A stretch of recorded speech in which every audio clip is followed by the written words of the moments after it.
A leper came to Jesus and begged him, "If you want to, you can make me clean." Moved with pity, Jesus stretched out his hand and touched him, saying, "I do want to. Be clean."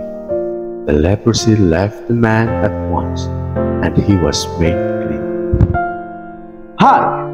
Good day and happy Sunday, everyone! Ako si Brother Mac John. Tara! Mac Kinilay.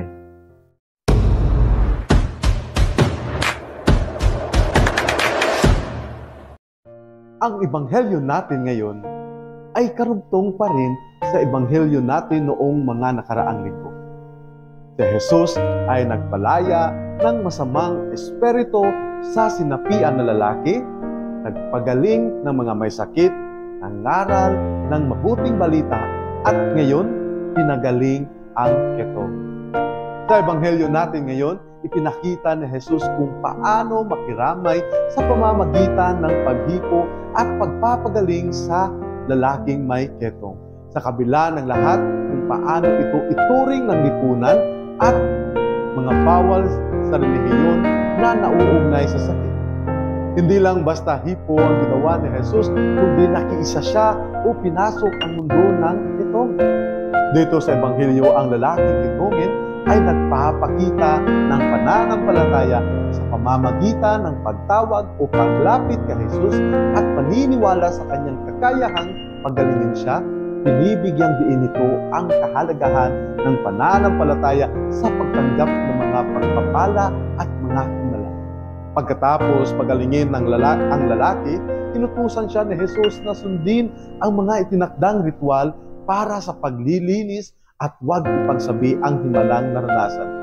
Subalit, nalaman pa rin ito ng karamihan. Gayunpaman, ang karanasan ng lalaki ay nakapagbabago ng kanyang buhay.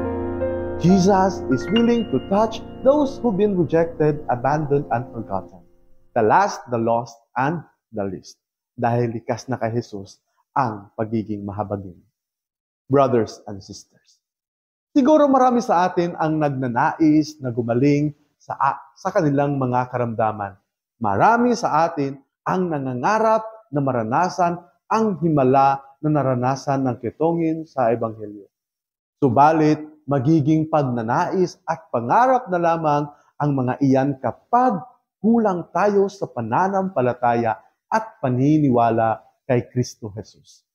Malaki ang nagagawa ng kapangyarihan ng pananampalataya dahil ito ang nag-uudyok sa atin na mapalalim ang relasyon natin sa Diyos.